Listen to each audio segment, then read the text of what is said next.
कोई 1500 से 2000 साल पुरानी बात है। चीन में एक दार्शनिक हुए, नाम था लाओ त्सु।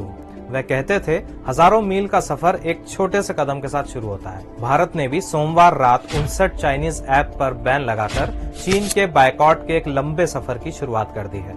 तो सबसे पहले जानते हैं कि सरकार ने आखिर किस कानून के तहत इन चाइनीज ऐप्स पर बैन लगाया है। तो ये कानून है इंफॉर्मेशन टेक्नोलॉजी एक्ट 2000। इसमें एक धारा है 69A।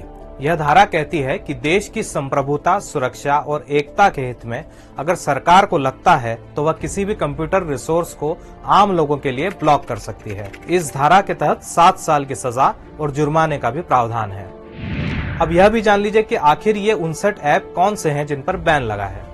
इनमें सबसे पॉपुलर नाम है टिकटॉक और शेयर इट, फिर क्लब फैक्ट्री है, कैम स्कैनर है, लाइकी है, वीचैट है, वीमेट है। इन 59 ऐप्स में से 22 ऐप्स सिर्फ यूटिलिटी कैटेगरी के हैं।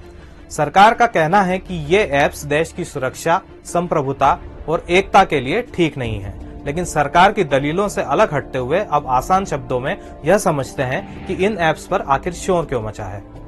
सरकार तक पहुंची शिकायतों को माने और एक्सपर्ट्स की बातों पर गौर करें तो यह पता चलता है कि इन चाइनीज ऐप्स से यूजर की प्राइवेसी को खतरा तो था। दरअसल ये ऐप्स यूजर से उनकी फोन बुक और फोटो वीडियो गैलरी का एक्सेस मांगते हैं। ये उनकी लोकेशन पूछते हैं, उसके बाद वे यूजर की हर एक्टिविटी को ट्रैक करते हैं। अब इस पर चिंताएं इसलिए हैं क्योंकि इन कंपनियों के सर्वर भारत से बाहर होते हैं। आरोप है कि वहां से यह डेटा चीन की सरकार से भी साझा होता है। जब आरोप डेटा की चोरी का लगा है तो कंपनियों की बात भी सुन लेते हैं। भारत में 60 करोड़ से ज्यादा डाउनलोड और हर महीने 12 करोड़ से ज्यादा एक्टिव यूजर्स वाली टिकटॉक इंडिया कहती है कि हमने कभी किसी भी देश की सरकार के साथ यूजर्स का डेटा साझा नहीं किया। सरकार और कंपनियों के बाद हम चलते हैं यूजर्स की तरफ, यानी आपकी तरफ।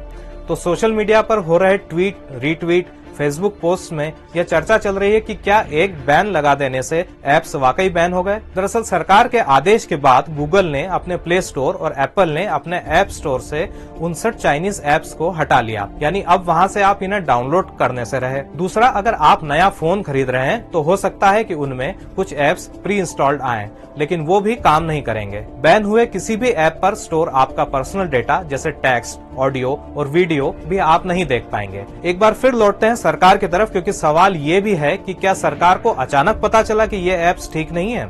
इसके लिए हमें 3 साल पीछे जाना होगा। इस बार तो चीन के साथ गलवान में हमारी झड़प हुई है, लेकिन 2017 में डोकलाम हुआ था। तब भारत चीन की सेनाएं 74 दिन तक आमने सामने थी। उस वक्त रक्षा मंत्रालय ने सरहद पर तैनात जवानों और अफसरों से 42 चाइनीज ऐप्स डिलीट करने को कहा था। दिलचस्प बात यह है कि सोमवार रात सरकार ने जिन 59 ऐप्स को बैन किया, उनमें से 38 ऐप्स वही हैं जो 2017 में रक्षा मंत्रालय के राडार पर आ चुके थे। अब आखिर में अच्छी खबर क्या हो सकती है? जो चाइनीज ऐप्स बैन हुए हैं उनके ऑप्शन के तौर पर भारत में विकसित ऐप्स पर यूजर्स शिफ्ट हो सकते हैं। उदाहरण के लिए सोमवार रात से अब तक टिकटॉक जैसे भारत के ऐप चिंगारी के 1 लाख से ज्यादा डाउनलोड हो चुके हैं। इस पर अब हर घंटे 20 लाख से ज्यादा व्यूज आ रहे हैं। उद्योगपति आनंद महिंद्रा की बात से हम इस बहस को खत्म करते हैं। आनंद महिंद्रा ने सरकार के इस फैसले से 2 दिन पहले ही ट्वीट किया था कि मैंने कभी भी टिकटॉक का इस्तेमाल नहीं किया था, लेकिन अभी अभी चिंगारी को डाउनलोड किया है।